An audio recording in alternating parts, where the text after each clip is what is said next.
The rain started as a whisper, just a soft tapping against the windshield of the Miller family's SUV as they drove down a lonely stretch of highway outside Dallas, Texas. The sky was gray, heavy with clouds, but no one expected what was coming. Inside the car, Daniel Miller, a 42-year-old construction manager, kept both hands tight on the steering wheel. Beside him sat his wife, Laura, scrolling nervously through weather alerts on her phone. In the back seat, their two children, Emma, 10, and Noah, 7, watched raindrops race each other down the glass. Then suddenly, the rain turned violent. Within minutes, the sky opened like a broken dam. Sheets of water slammed onto the highway. Visibility dropped to almost nothing.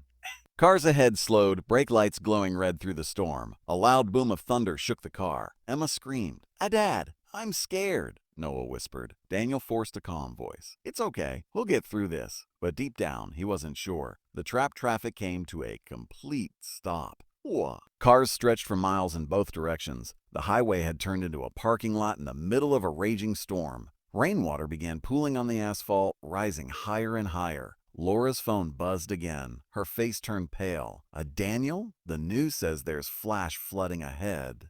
They're telling everyone to evacuate low areas immediately. Daniel looked around. Water was already creeping toward their tires. Then, another thunderclap. The sky flashed white, and the engine suddenly sputtered. No, Daniel muttered as the car jerked once, then died completely. Why? Silence. Only the roar of rain outside. He turned the key again. Nothing. The SUV was dead. Rising fear water rushed across the highway like a fast-moving river now. It splashed against the doors, rising inch by inch.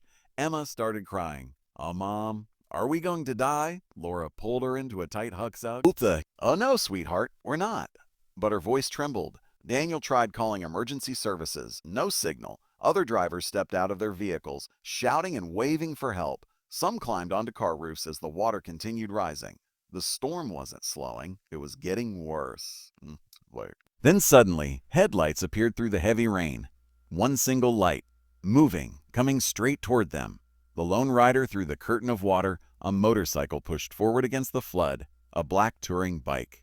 The rider leaned low, fighting the current as waves crashed against his wheels. Drivers stared in disbelief. Who would ride into this? The motorcycle finally stopped near the Miller family's stranded SUV. The engine roared loudly against the storm. The rider stepped off.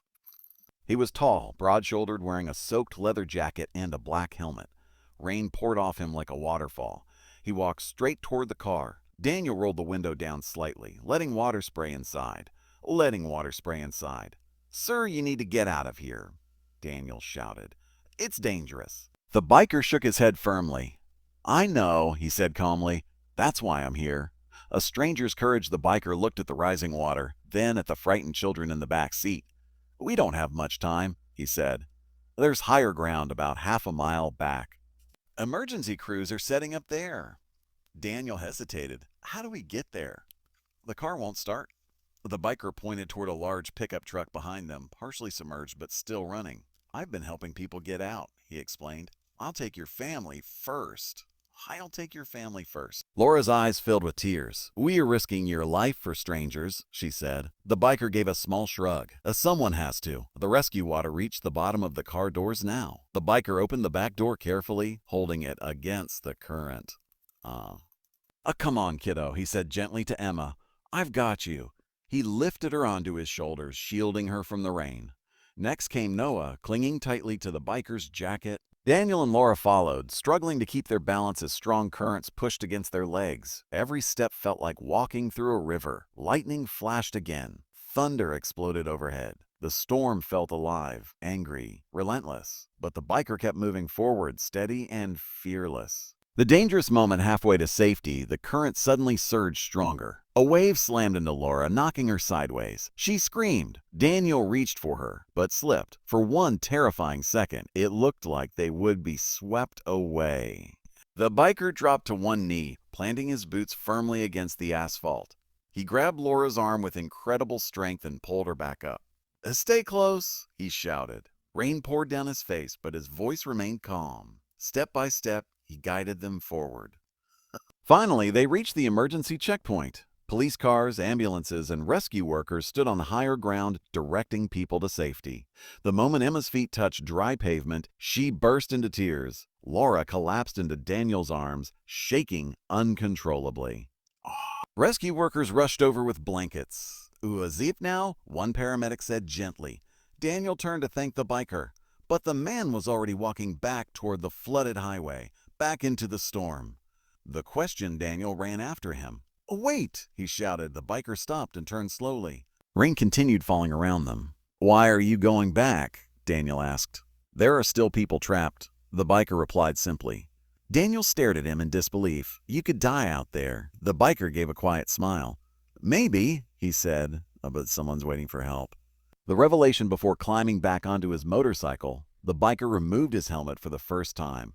Daniel saw tired eyes, a weathered face, and deep scars along his jawline. Then the man spoke softly. "I lost my family in a flood 5 years ago," he said. "No one came to help them."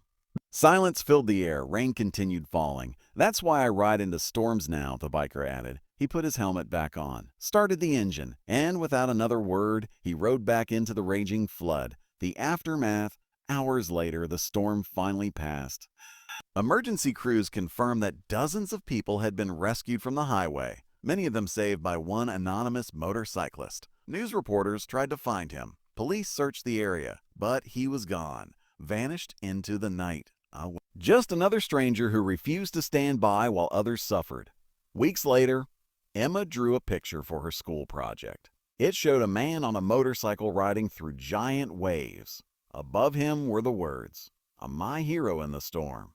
Daniel framed that drawing and placed it in their living room. A reminder that courage doesn't always wear a uniform. Sometimes it rides alone into the storm.